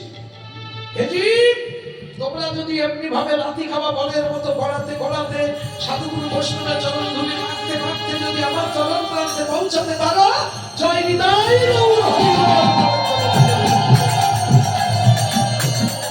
তোমাদের আমি কাউকে রেখে যাব। তাহলে লাথি খাওয়া বলের মতো লাথি না খাওয়া পর্যন্ত মানুষ সচেতন হবে না। তেল ভালো করে মাখাও, ওই যে বাচ্চার পায়ে ভালো করে তেল মাখাও, তা না হলে পা শক্ত না হলে মারবে কি করে ও? বুঝতে পারছেন? আপনজনের কাছ থেকে ঘা না খাওয়া পর্যন্ত সচেতন আসে না, এটাই বাস্তব। যে যাই করেন না কেন এর জন্য তৈরি থাকুন, আমি তার বাস্তব প্রমাণ। এই গল্পগুলো কোথায় পেলাম? তৈরি করতে হয়, কেন পাচ্ছি তো তাই। তাহলে আমার জিনিসগুলো আর আমি গোপন রেখে যাব না, সব ফাটিয়ে যাব। কেননা তোমরাও সাবধান থাকো, তোমরাও এই পৃথিবীর মানুষ, আমিও পৃথিবীর মানুষ। আমার যে একা ঘটছে তা না, তোমাদেরও ঘটছে, কিন্তু তোমরা তো বললো না, তাই আমি বলে গেলাম তোমাদের না বলা কথা। সাবধান থেকো। এইবার আজকে কেটে তাক খোঁজবাজদা ছিলাম না? হ্যাঁ, তাহলে তাক সব কেটে গেছে। এই বিষয় কামিনী কাঞ্চনের পিছনে ছুটতে ছুটতে তাক কেটে গেছে। আবার নতুন করে তাক ধরো। আমরা ভুলে গেলে কি হবে? ভগবান কিন্তু আমাদের ভুলেনি। জীবের নিস্তার লাগি নন্দ সুত হরি, এই ভুবনে প্রকাশ হন গুরু রূপ ধরি। গুরু রূপে কৃষ্ণ কৃপা করেন ভক্তগণে, গুরুকে মনুষ্য জ্ঞান না করো কখনই। এবার গুরু রূপে এসে বলছে না, বাবা মারে তোরা দীক্ষা শিক্ষা নে, এই ভজন সাধন কর, এটাই তো নিজের কাজ, আর যা কিছু করছিস সব পরের জন্য। তাই না? ছেলে মানুষ করলে বৌমা নিয়ে চলে গেল, মেয়ে মানুষ করলে জামাই নিয়ে চলে গেল, যে টোনাটুনি সেই টোনাটুনি। কি থাকলো তোমার? শুধু লোকের সঙ্গে গল্প করছে, আমার মেয়ে ডবল লেভেল পাস, আমার মেয়ে ডাক্তার, আমার ছেলে বড় ইঞ্জিনিয়ার। কিন্তু পিপাসার জল দেওয়ার জন্য কোন ইঞ্জিনিয়ার কোন ডাক্তার তোমার কাছে নেই। বুঝেছ? ভূতিয়ে ব্যাঘাত খাটা ছাড়া কি এগুলো? এখানে নিজের কর্ম কোনটা? যেটুকু তুমি ভগবানের ভজন করবে ওইটুকুই তোমার, আর যা কিছু করছো পরের জন্য। যেটুকু খাচ্ছ তুমি নিজের জন্য খাচ্ছ, চলার জন্য, আর যেটুকু সাধন ভজন করবা ওটুকু নিজের জন্য। সাধনার ভাগ কেউ কারো দিতে পারে না। 5 জনে একটা ভাইকে লেখাপড়া শিখাচ্ছে, 5 ভাই খেটে এক ভাইয়ের লেখাপড়া শিখাচ্ছে। মনে করছে এই ভাই লেখাপড়া শিখলে আমাদের বংশ উজ্জ্বল হবে। বাবা, ও লেখাপড়া শিখলো, ফার্স্ট ক্লাস বড় লোকের মেয়েকে বিবাহ করলো, তখন সংসার ছেড়ে চিটাগাং ঢাকা বিদেশে বিদেশে বাস করে। ভাইরা কি করে? ভাইরা যে খাটনি সেই খাটনি। ভাইদের কি লাভ হলো? ওই লেখাপড়ার ভাগ কি একটা দিতে পারবে? আর যদি চাকরি বেতনের টাকা কিছু দিতে যায়, বৌদিকে ফোনা ধরে, এই করতে তোমার ঘরে এসেছিল, এই যদি ছিল আগে বলো নি কেন? ব্যাস একেবারে আপন পর করে দেয়। তাহলে আপন কি? এ জগতে আপন কে? তাকে আমরা চিনি না। আমার আপন বলতে যদি কেউ থাকে, ওই যে ঈশ্বর, আল্লাহ, গড, ফাদার, ভগবান যেটাই বলি, উনি একমাত্র আমার আপনজন। আর আপনজন কেউ নেই এখানে। সব স্বার্থের দুনিয়া, সব স্বার্থবাদী। মেয়ে বলেন, ছেলে বলেন, যাই বলেন, সবাই স্বার্থের। স্বামী স্ত্রী খুব মিল না? একটু যদি স্বামীর স্বার্থের হানি হয় আপনার রাখে? আপনারও যদি একটু স্বার্থের হানি হয়, স্বামী কি কে রাখেন? রাগ করবেন না, সব স্বার্থে। তাহলে এখানে ভগবানের ভজন তোমার কেউ করে দেবে না, তোমার ভজন তোমাকে করে নিতে হবে। যেমন তোমার খাওয়া জগতে কেউ খেয়ে দিতে পারে না, পারে? আমি কীর্তন গাইতে এসেছি সাতক্ষীরা থেকে সিরাজগঞ্জে। আমার স্ত্রী, আমার ছেলে মেয়ে ভালো মন্দ খেয়ে আরামসে ঘুমাচ্ছে। আমার কি পেট ভরছে? আমার তো শ্বশুর জন্ম মারছে, আমার তো খাওয়ারও সময় নেই। কামাই করে দিচ্ছি, তারা আরামসে ঘুমাচ্ছে আর খাচ্ছে, আমার তো পেট ভরছে না। আমার খাওয়া আমাকে খেতে হবে, আমার ভজন সাধন আমাকেই করতে হবে। ও কেউ কারো করে দিতে পারে না। কেউ কারোর জন্য অপেক্ষায় থাকা মানে বোকামি, ভুল। কেউ কারোর সাথে যায় না, কেউ কারোর সঙ্গী নয়। তা আজকে এখানে সহযোগিতা করতে পারে, এটাই বাস্তব। তাই আজকে খোল বাজিয়ে বলছে, তাক তেরে কেটে তাক। তোমাদের সব তাক কেটে গেছে, বা নতুন করে তাক ধরো, গুরুর চরণ আশ্রয় করো, দীক্ষা শিক্ষা নাও। এইসব চ্যাংরা চ্যাংরিরা কি বলে জানেন? মানে ইয়ং গ্রুপের জানা ধর্ম এখন দেখো তো, এই বয়সে এখন দীক্ষা নিয়ে গলা তুলসী মালা বেঁধে হাতে চাপের মালা দিয়ে হরি বল করার সময় এখনো হয়। সময় কবে হবে মা? আরে দাঁড়ান না, পুরো টুরো হই, চুলদারি পাকুক, ডাক্তার দুটো একটা পড়ুক, মন টন ঠিক হোক, তাই ভগবানের ভজন করবো। উনি ফার্স্ট ক্লাসের মূর্খ। উনি যেন ভগবানের সঙ্গে কন্ট্যাক্ট করে এসেছে যে উনি বুড়ো না হলে বলবে না। বুড়ো হবার সময় দিচ্ছে? হসপিটাল ক্লিনিকে যেয়ে দেখুন, বুড়ো হবার সময় নেই। এই নিঃশ্বাসের কবু নাই বিশ্বাসকতা রুদ ভবিষ্যতি আবল্লভ যত্নবান হবেন না মই বকিবাদম। এই নিঃশ্বাস কার সঙ্গে কখনো বিশ্বাসঘাতিকতা করে যাবে, বিন্দু মাত্র বলার কায়দা নেই। তাই তোমরা যেটুকু সময় আছে খেলায় হারিও না, কৃষ্ণ নাম করো। তাক তেরে কেটে তাক। আমরা তাক ধরে এসেছিলাম কবে, কখন, কোন দিন? 7ম মাসে গর্ভবাসে ভগবানকে বলেছিলাম, ভগবান এত সুন্দর হয়ে যে 7 খাওয়ায় না? 7 খাওয়ায় তো? কয় মাসে খায়? ওরা কি খাইছিলি? যে খাইছিল তার কাছে ফোনটা, 9 মাসে খাইছিল বলতে পারবে শয়তান। তাহলে 17 মাসে সন্তান মোটে থাকে 9-10 মাস পেটের মধ্যে, ও 17 মাসে 7 খায়। তাহলে পাগল ছাগল সব আছে আমাদের। তাহলে দেখেন 7 মাসে 7 খায় কেন? 7 মাস একটা কঠিন মাস। 7 মাসে মানুষের চেতন শক্তি আসে মাতৃগর্ভে, তাই 7 খাওয়ায়। 7 খাওয়ার সময় হলে আমরা কি করি? অনেক মা বাবা বলো গো, মেয়েকে আমার বাড়িতে 7 দাও না, মেয়েটা আমার বাড়িতে নিয়ে এসো, কেননা আমি নিজের হাতে মনের মতো ভালো করে মেয়েকে খাওয়াবো। এখন মা অনুমতি করলো, ওর শ্বশুরের সাথে বলে মেয়েটা বাড়ি আনলো। ওগো শোনো, বাজারে প্রত্যেকদিন আমাদের এই মোড়ে খাসি ছাগল মারে, তুমি একটা দুষ্ট খাসি ছাগলের থেকে 2 কেজি মাংস আনবা। 2 কেজি মাংস আনবা, 500 তেল আনবা, 2 কেজি 500 রসুন আনবা, 1 কেজি পেঁয়াজ আনবা, তারপরে আর মাল মশলা মা বলে দিল, বাবা সব এনে দিল। এখন ওই মা ওই খাসি ছাগল রান্না করে ওই মেয়েকে পাশে বসিয়ে খাওয়াচ্ছে আর বলছে কি মা খাও। মা আর পারছি না। ঠিক আছে মা, ফ্রিজে রেখে দে, সকালবেলা গরম করে দেবো। বলুন, ওই মায়ের পেটে সন্তান থাকতে যদি ছাগল খাওয়ানো হয়, ওই পেটেরটা কি মানুষ হবে নাকি ভেবেছে? এই প্রচলন আমাদের সমাজে চলছে। এই জন্যে ওই জিনিসের আর দেশে অভাব নেই। আমরা রাস্তায় চলতেও পারি না ওদের চলায়, এগুলো আমি জানি। কিন্তু এটাই কি সনাতন ধর্মের সঠিক নিয়ম?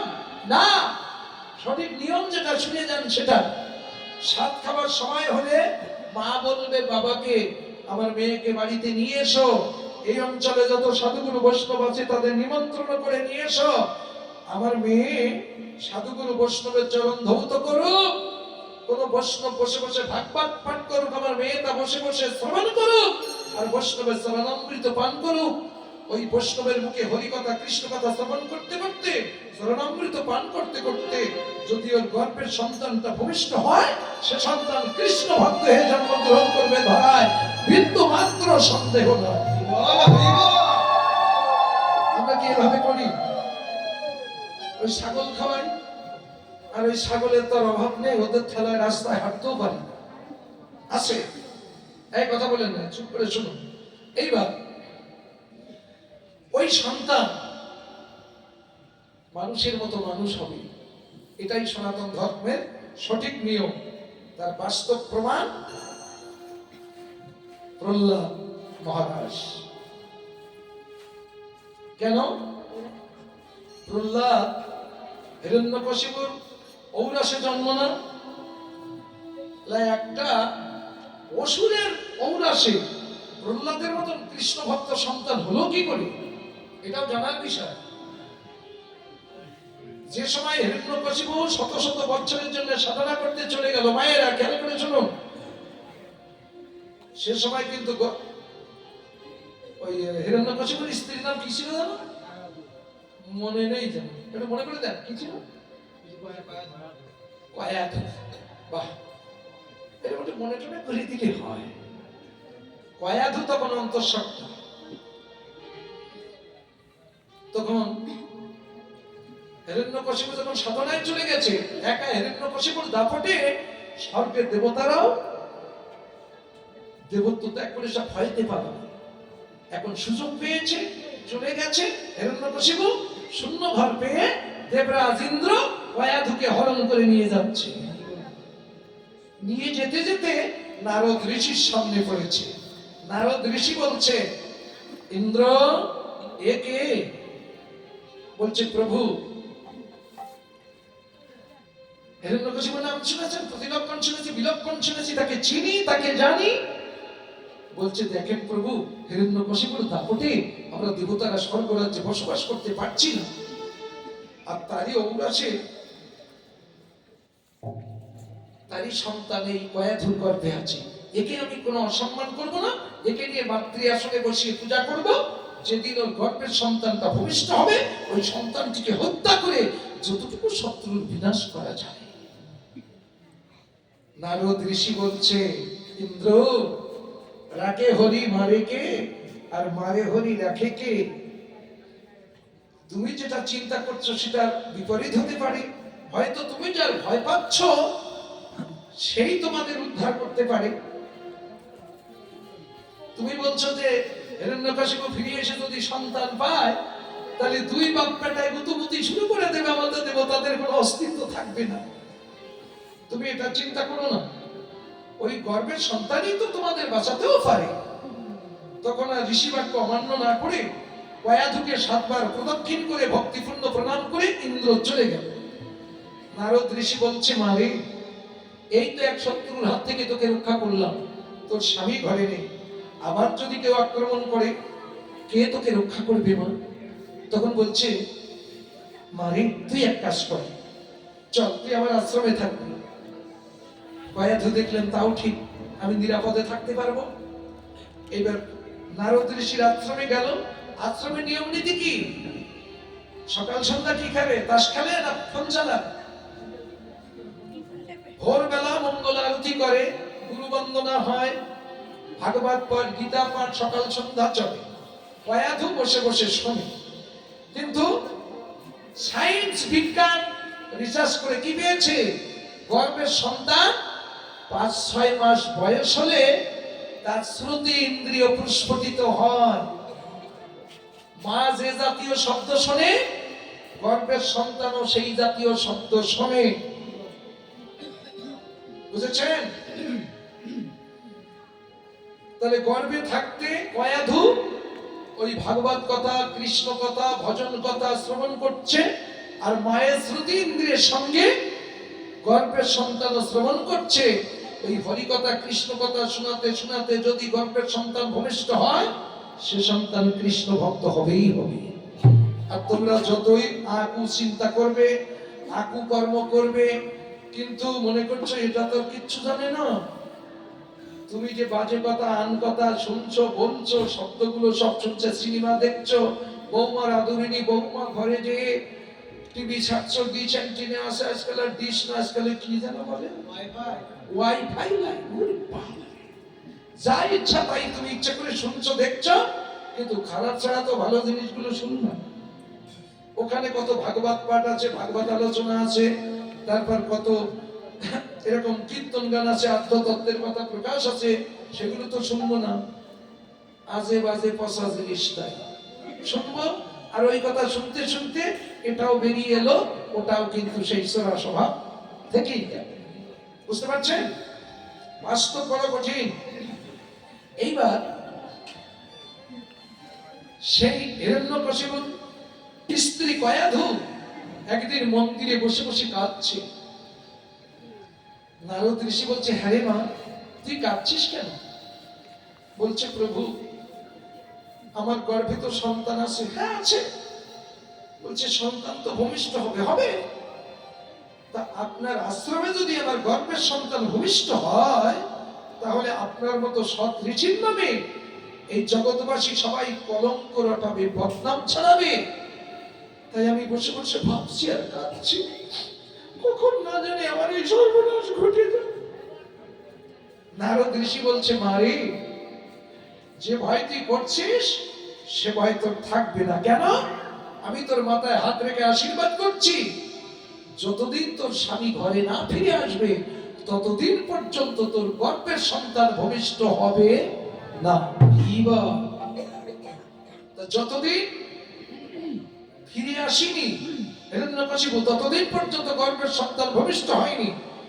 যখন সাধনা করে বাড়ি ফিরে এলো, তখন তার স্ত্রীর গর্ভের সন্তান ভূমিষ্ঠ হলো। সেই সন্তান 5 বছরে কৃষ্ণ দর্শন পেল। এটা তার মিথ্যা না, এটা ভাগবতীয় কথা। বুঝলেন? তাহলে প্রহ্লাদ 5 বছরে কৃষ্ণ দর্শন পেল। এমন একটা বৈষ্ণব সন্তান যে বংশে জন্মগ্রহণ করে, সে বংশের 14 পুরুষ যদি নরকগামী হয়ে থাকে, সে নরক থেকে উদ্ধার করে ভগবানের চরণ প্রান্তে নিয়ে যেতে পারে, সে সন্তানের সে ক্ষমতা আছে। এই জন্যে বৈষ্ণব সন্তান আপনারাই পৃথিবীতে দান করতে পারেন, অসুর মসুরও আপনারাই বানিয়ে আপনারাই পৃথিবীতে দান করতে পারেন। একটা সন্তান পৃথিবীর জীবের ক্ষতি করছে, আর একটা সন্তান পৃথিবীর মানুষের মঙ্গল করছে, তাহলে কোনটা ভালো? শয়তানটা? শয়তান যদি কোনো মা বাবার সন্তান হয়, তাদের টেনশনের কি শেষ আছে? নরক যন্ত্রণা ভোগ করে। এমনও পশু জন্মিয়েছি, এমন অকাশ কুকাশ করে বেড়াচ্ছে, মুখ খুলে বলতেও পারেনি যে আমি ওর মা, আমি ওর বাবা। কিন্তু ভালো সুখ্যাতি যদি কোনো সন্তান করে, ওটা আমার ছেলে, ওটা আমার ছেলে, গর্ব করে বলতে পারে। কিন্তু এইটুকু ক্ষমতা থাকে না। তাই যারা আগামী দিনে মা হবে, তাদের কাছে আমাদের সনাতন ধর্মের ভবিষ্যৎ। তাই সেই সব মায়েদের কাছে আমি করজোড়ে বলে যাই, যদি তোমরা পারো নিজেকে তৈরি করে একটা কৃষ্ণ ভক্ত সন্তান পৃথিবীতে দান করো। পৃথিবীতে জনসংখ্যা বৃদ্ধি পেয়েছে, কিন্তু ভক্তের বড় অভাব আছে। যে ভক্ত মানুষকে উদ্ধারের পথ দেখায়, তা পারলে তোমরা একটা কৃষ্ণ ভক্ত সন্তান দান করো পৃথিবীতে। এটা তোমাদের কাছে আমার সবিনয় নিবেদন, মাথায় রেখে দিই। বুঝতে পারলেন? তাক তেরে কেটে তাক কেটে গেছে। আমরা তাক ধরেছিলাম সপ্তম মাসে গর্ভবাসে। হে ভগবান, আমরা ভবে যে তোমায় ভজবো, কিন্তু ভবের মাঝে এসে একটা মা পেলাম, বাবা পেলাম, ভাই পেলাম, বোন পেলাম, বন্ধু পেলাম, বান্ধবী পেলাম, স্বামী পেলাম, স্ত্রী পেলাম, অনেক কিছু পেলাম। টাকা পয়সা, চাকরি বাকরি, ব্যবসা বাণিজ্য, অনেক কিছু পেয়ে তেরে কেটে তাক তেরে কেটে তাক। সে ভজনের কথা মনে আছে? যে ভবে যে তোমায় ভজবো, মনে নেই। তাই গুরুরূপী এসে সবার কাছে আবার বলছে যে তোমরা কিন্তু ভুলে গেছো, তোমরা কৃষ্ণ নাম করো, দীক্ষা শিক্ষা নাও, ভজন সাধন করে এই আচার আচরণ করো। কেউ যাচ্ছে, কেউ যাচ্ছে না। বুঝেছেন? যে যাচ্ছে সে সঠিক পথ পাচ্ছে, যে যাচ্ছে না সে পাচ্ছে না। তাই বলছেন, বলবে যে বলছেন তাক কেটে কেটে তাক। তোমাদের সব তাক কেটে গেছে, এবার নতুন করে তাক ধরো। খোলার বাজাবো, এক একটা বলবো, আর এক একটা এইরকম ধরবে, কিন্তু না চলবে। টাইম কারোর জন্য থাকবে ঘুরে বাবা। এই সময় কখন গেছে তা তুই বুঝিস নি? সংকেত দিবি তো আমার একটা, আমার কি মনে আছে? তা ঠিক আছে, এইবার তাক তেরে কেটে তাক। খোল বাজাচ্ছে, বাজা। খোল খোল খোল খোল খোল খোল খোল বেজে বলে খোল খোল খোল বেজে বলে খোল খোল কপাট খোল করে দিলা কপাট খোল মুখে বলো গৌর হরি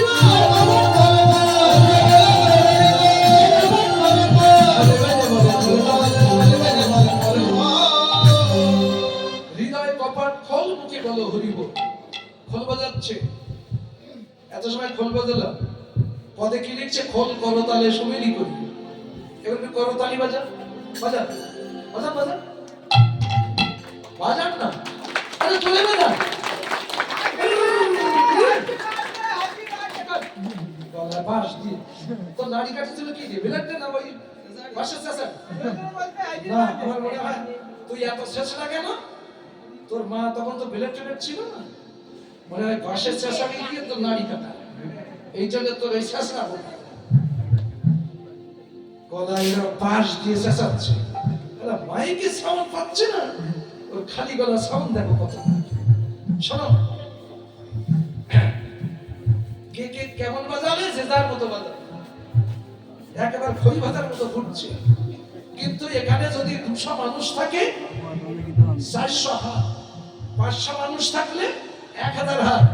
এই 1000 হাতের শব্দ হবে একটা। এক আদেশে চলে যারা, তাদের নিয়ে মানুষ সমাজ গড়ে।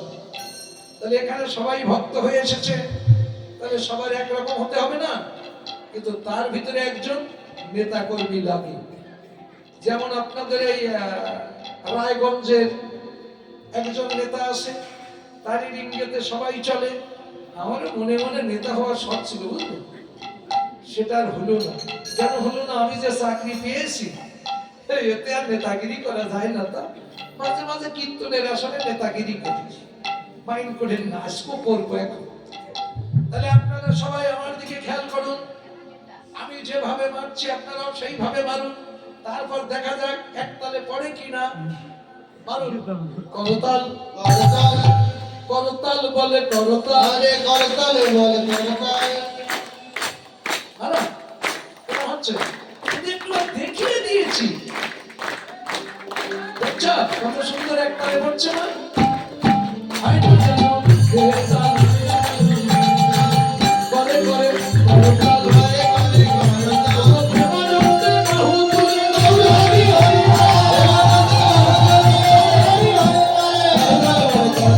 করতাল বলে করতাল। বাহ, আমরা মনে করি শাঁখাচুরি পরা হাতে কি আর তাল শব্দ হবে? ভালোই বাজলো তো। আলিশি করেন কেন? এটা একটু বাজিয়ে দিলে তো ভিতরেও বাজি। তাহলে দেহ খোল, বাজিয়ে তোলো বল হরি বল। আর এই করতাল, তাল কেন? তাল ব্রহ্ম, আর হরিনাম হলো পরম ব্রহ্ম, আর সুর হলো মোহিনী। তাহলে সুরকে সংযত করে এইবার তাল ব্রহ্মকে সাথে নিয়ে পরম ব্রহ্মের নাম করো, এই হলো কলিযুগের শ্রেষ্ঠ ভজন, বুঝেছ? তাই খোল করো তালে সুমেলি করিয়া, তার মাঝে নাচে গুলা জয় জয় দিয়া, গৌরাঙ্গ নাচে রে, গৌরাঙ্গ নাচে রে, গৌরাঙ্গ নাচে রে, গৌরাঙ্গ নাচে রে, গৌরাঙ্গ নাচে রে, আমার গৌরাঙ্গ নাচে রে, হরি হরি বলে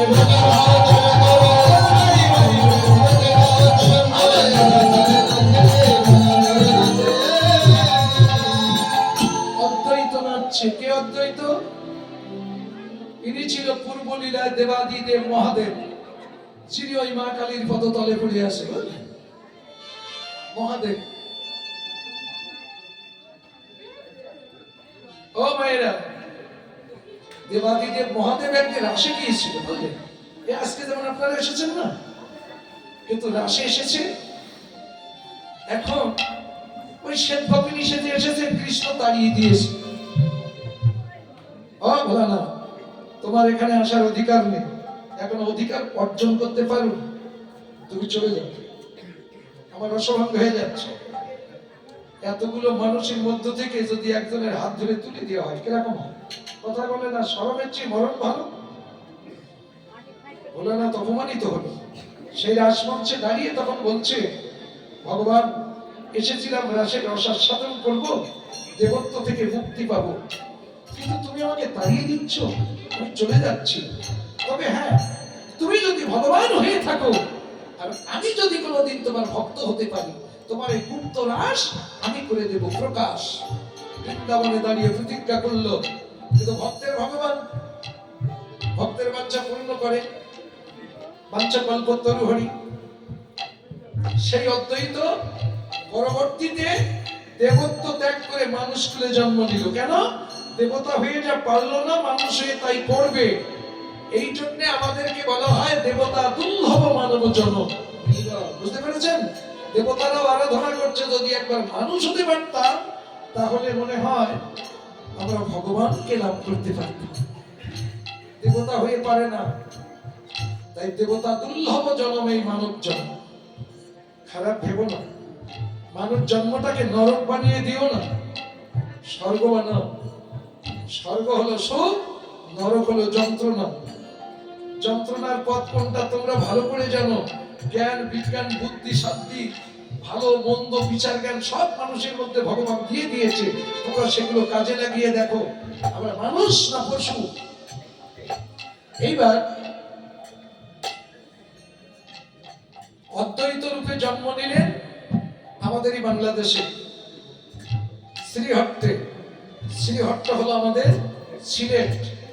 সিলেট ডিস্ট্রিক্টে সুনামগঞ্জ অদ্বৈত প্রভুর জন্মস্থান, বাড়িঘর এখনো আছে, পারলে দেখে এসে। কিছু ভেঙে চুলে নদী গর্ভে চলে গেছে, কিছু দেখার মতো এখনো আছে। এইবার ওখান থেকে চলে গেলেন নবদ্বীপ শান্তিপুরে। শান্তিপুরে বাবলা বনের ধারে সুরধনির তীরে বসে অহংকার ধবনি করে ভগবানকে ধরার মাঝে আনলেন। ওনার আর এক নাম হলো গৌরাঙ্গ গোসাই। সেই অদ্বৈত যখন আজকে নিমাইকে সাথে করে নদীয়ার গ্রামে পথে ঘাটে যেখানে সেখানে কৃষ্ণ নাম প্রচার করছে, আজকে নিমাই পুরাবে রাসলীলা মনে করে সুরধ্বনি তীরে রাস শুরু করেছেন। অদ্বৈত লাফিয়ে লাফিয়ে নাচছে। অদ্বৈত সুলতানি পিকে কিন্তু সাদা হয়ে গেছে একেবারে, দেখেছেন না? বাড়ি যাওয়ার সময় দেখে যাবেন ওই মন্দিরের মধ্যে এখন ওদের গায়ে শালটাল দিয়ে জড়ানো হয়েছে, সকালবেলা দেখতে পাবেন। এইবার অদ্বৈত মা আনন্দ করছেন। মহাপ্রভু ছাড়া কিন্তু অদ্বৈত 55 বছরের বড়। তাহলে আমার নিমাই ছাড়া অদ্বৈতের বয়স এত বেশি, তাহলে নিমার বয়স যদি 20 বছর হয়, তাহলে এর 55 আর 20 কত হয় বুঝতে পারছেন? ওই বয়সে লাফিয়ে লাফিয়ে নাচছে কেন? তার বাঞ্ছা পূর্ণ হয়েছে।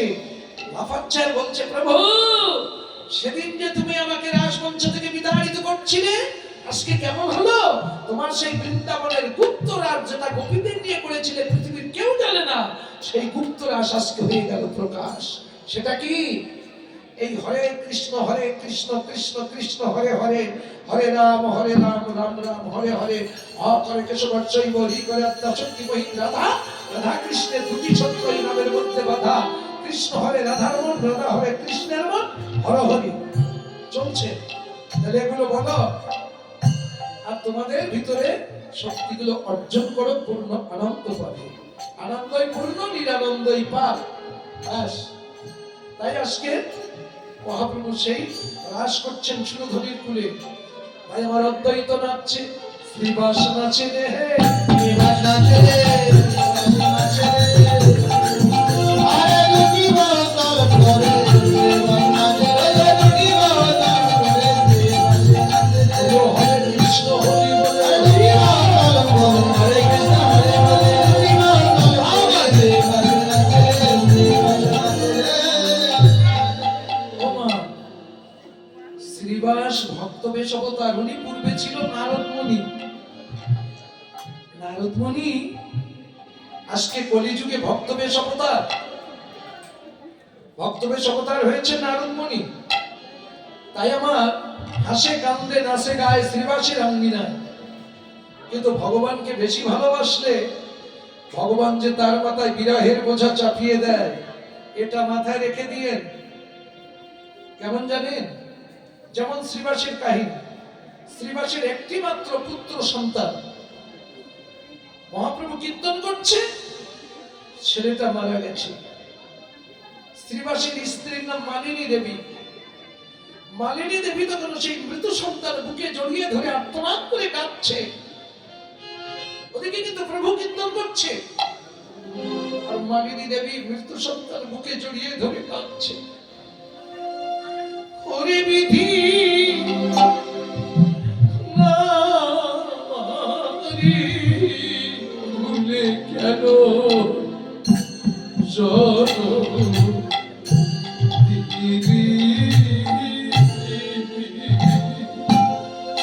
ওরে বিধি নারী ভুলে কেন জানো দিলি,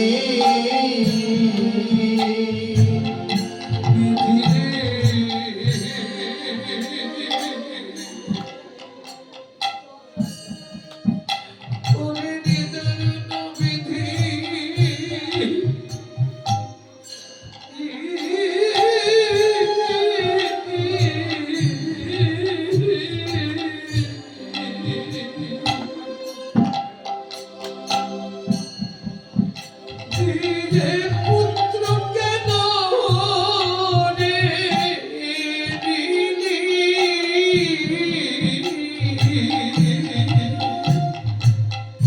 ওরে বিধি নারী জনদিগিরি। বিধি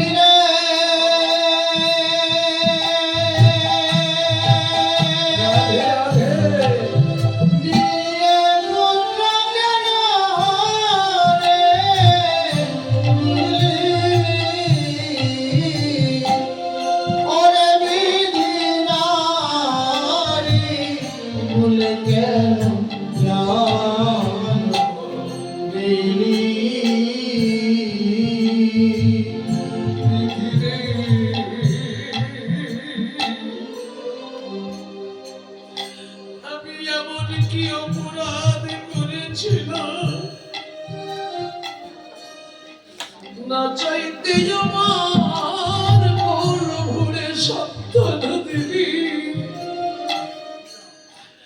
অকালে কেন তাকে আমার কাছ থেকে হরণ করে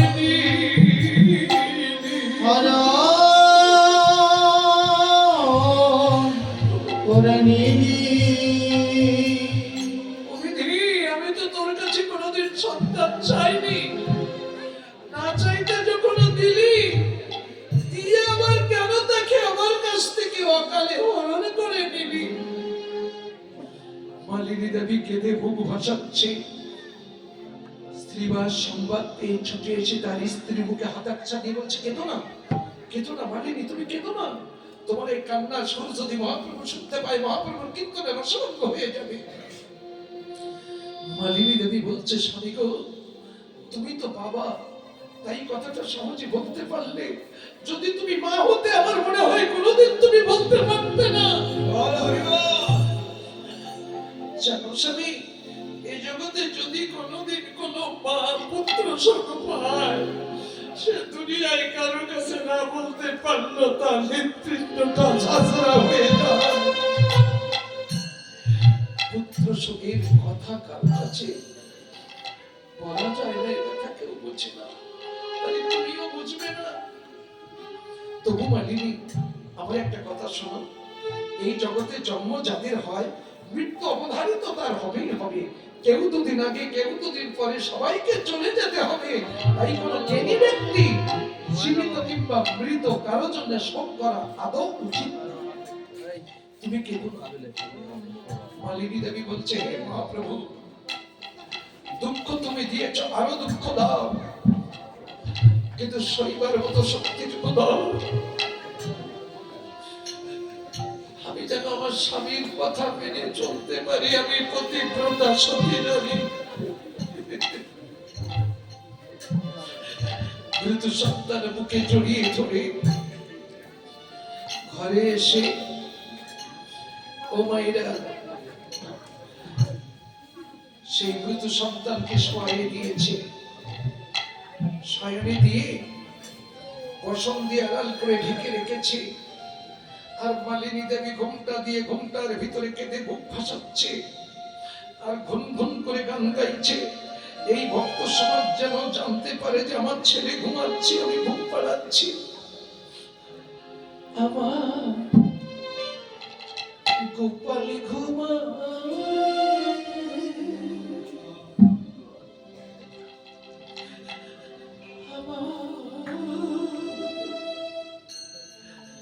গোপাল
রসভঙ্গ হবে, তুমি ঘুমাও।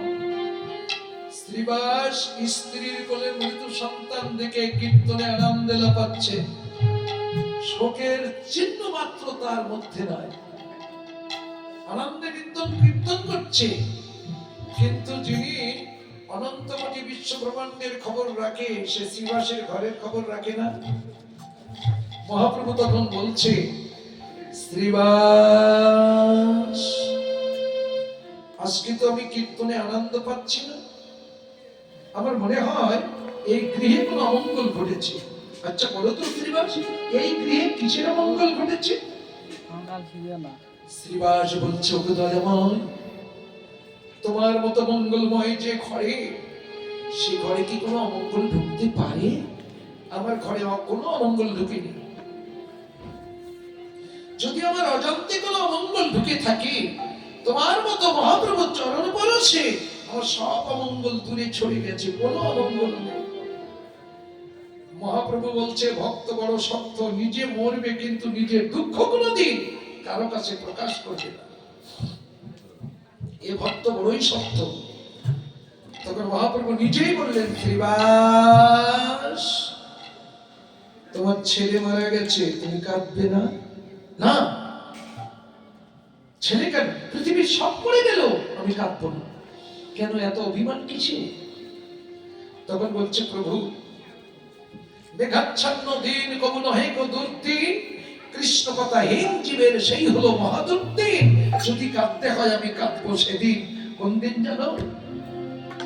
যেদিন আমার কপি কণ্ঠ রোধ হয়ে আসবে, যেদিন আমি আর এই মুখে কৃষ্ণ কথা বলতে পারবো না, যেদিন দুহাতে দিয়ে কৃষ্ণ ভক্তের চরণ ধুলি কুড়াতে পারবো না,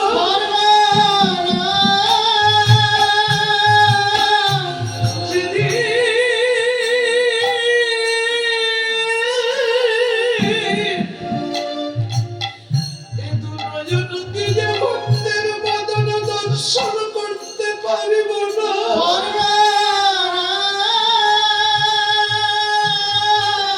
সেই দিন হবে আমার মহাদুর্দিন। যদি কাঁদিতে হয় আমি কাঁদবো সেদিন, ছেলে মারা গেছে বলে আমি কাঁদিব না।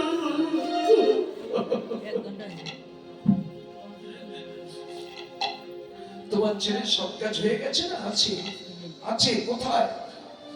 আমাকে নিয়ে চলো তার কাছে। এবার মালিনী দেবীর কাছে এসে বলছে, ওই তো মালিনী দেবী নিমাইকে দেখে বলছে, নিমাই, এই জগতে নবদ্বীপে সবাই তোমাকে ভগবান বলে জানে, আর আমি তোমাকে নিজের সন্তানের মতো ভালোবাসি। আমি তোমাকে সন্তান ছাড়া কিছু ভাবিনি।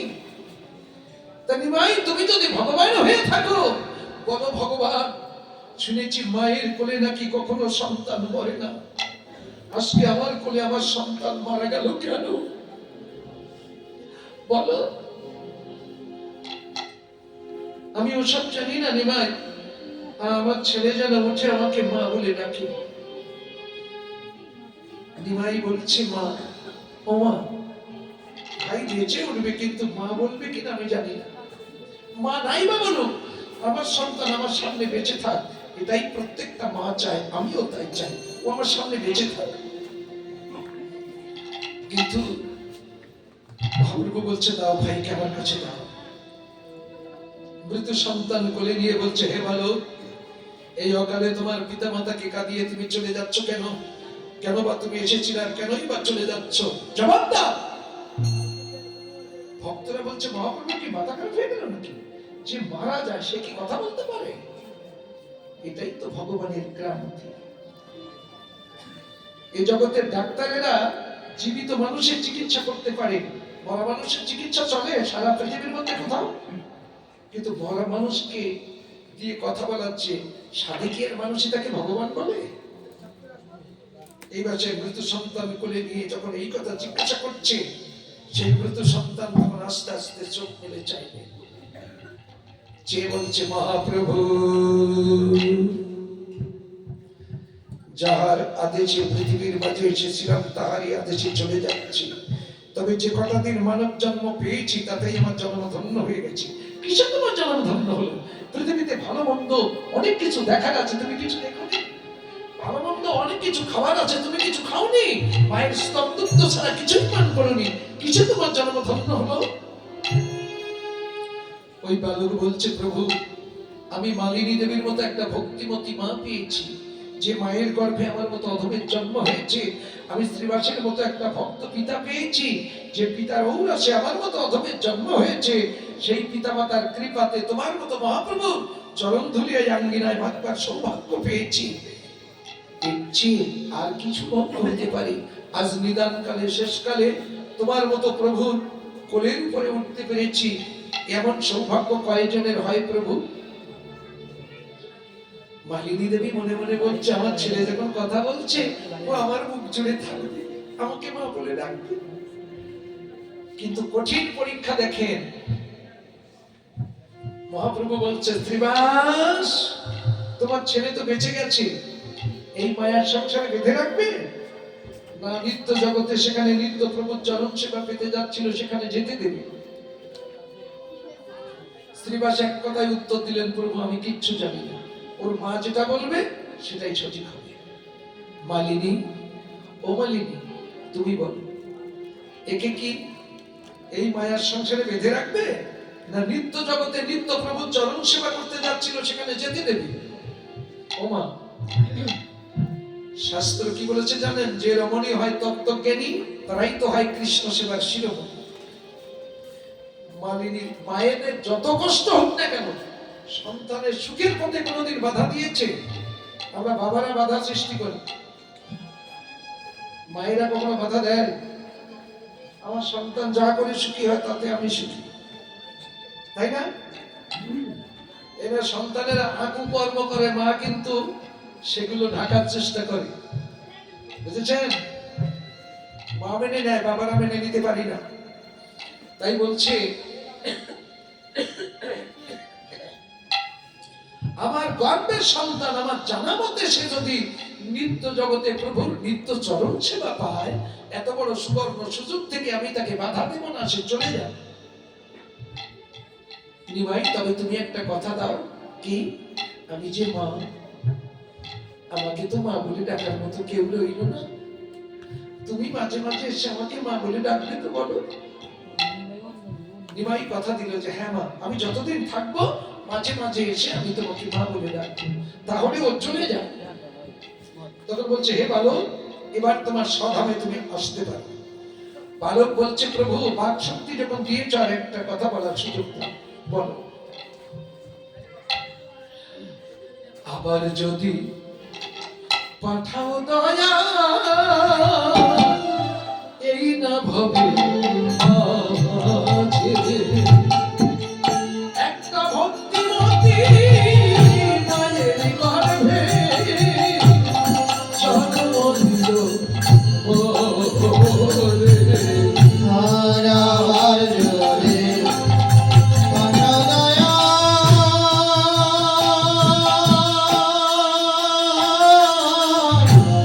এই না ভাবে মাঝে ভক্তিমতী মায়ের গর্ভে জন্ম দিল মোরে। আমি যদি একটা ভক্তিমতী মা পাই, কেন জানো? ভক্তিমতী মায়ের গর্ভে যদি আমি জন্ম নিতে পারি, কৃষ্ণ ভক্তি নিয়ে পৃথিবীতে আসতে পারবো, সেই ভক্তি দ্বারা ভগবান আমি তোমাকে আবার পেতে পারবো। তুমি তো ভক্তের ভগবান, তাই আমি ভক্তি পাবো যদি ভক্তিমতী মা পাই। ও মায়েরা, দেখেছেন উড়োজাহাজ আকাশে উড়ে চলে, ও কিন্তু যেখানে সেখানে নামতে পারে না। যেখানে এয়ারপোর্ট করা আছে, এয়ারপোর্টে ছাড়া কিন্তু উড়োজাহাজ নামে না, তাই না? উড়োজাহাজের মতন মহাত্মাদের আত্মাগুলো এখনো ওই ধারে ভেসে বেড়াচ্ছে, কিন্তু পৃথিবীর মাঝে আসতে পারছে না। কেন? ওই এয়ারপোর্ট ছাড়া যেমন এরোপ্লেন নামতে পারে না, ঠিক ভক্তিমতী মা না হলে ভক্ত সন্তানও পৃথিবীর মাঝে আসতে পারে না। ভক্তিমতী মা হও, ভক্ত সন্তান জন্ম দিয়ে পৃথিবীর উপকার করো, মহৎ সন্তান আসবে তোমার ঘরে। যদি তুমি ভক্তিমতী মা হও। এই জন্যে বিবাহের আগে থেকে কৃষ্ণ ভজনগুলো শিখতে হয়, শিখে ক্ষেত্র পরিষ্কার করে রাখতে হয়। পরিষ্কার ক্ষেত্রের ফসল আর বাসরা বাগানের ফসল কিন্তু এক হবে না। যারা চাষাবাদ করে তারা তো জানে কোন ক্ষেতে কোন ফলন হবে। উর্বরা শক্তি চাই, তত্ত্বজ্ঞানী চাই, তত্ত্বদর্শী চাই। এগুলো শিখে তোমরা ক্ষেত্র পরিষ্কার করে বীজ বপন করো। বুঝেছ? যদি বলেন স্বামী, স্বামীকেও তৈরি করার দায়িত্ব যে মা তোমার।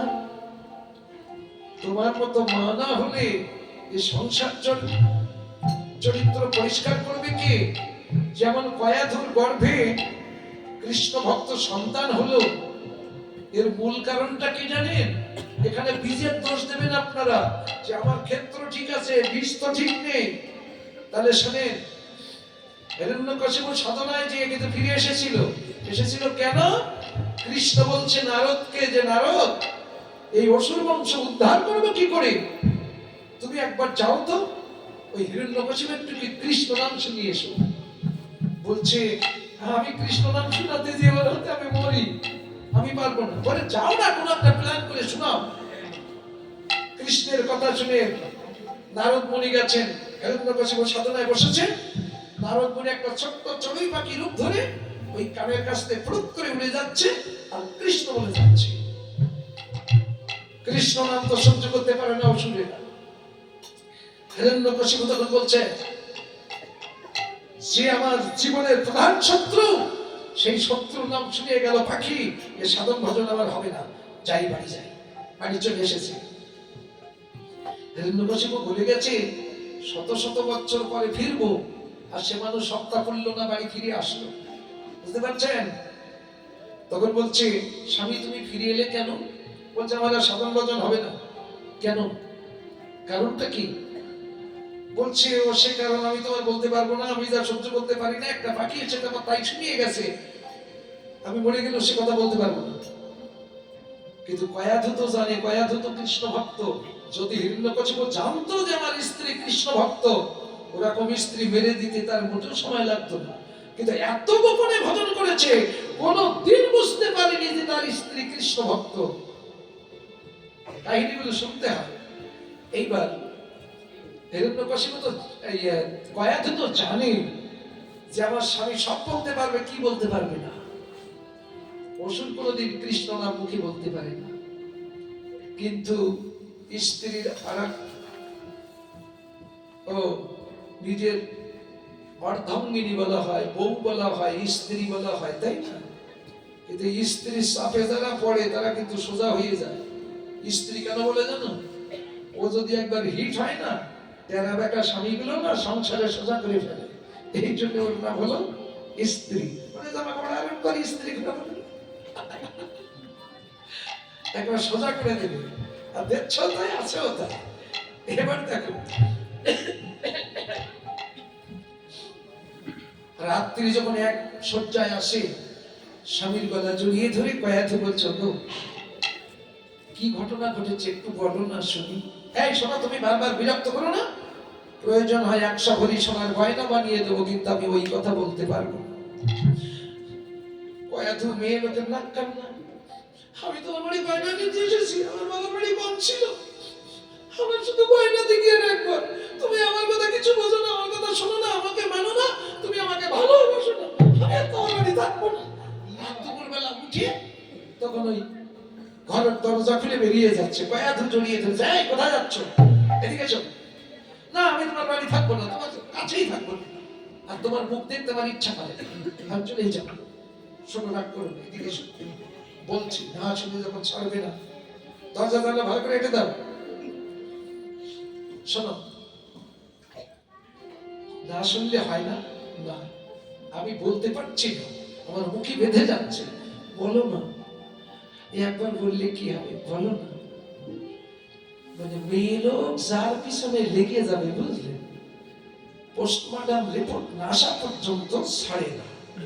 আপনারা না, আমার সাক্ষীরা খুলনায় ওই রকম অবস্থা হয়েছে। যার পিছনে লাগবে তার পোস্টমর্টম রিপোর্ট এনে তারপরে ছাড় এইরকম জিনিস ওই দিকে দক্ষিণ দেশ তো আপনারা উত্তর দেশে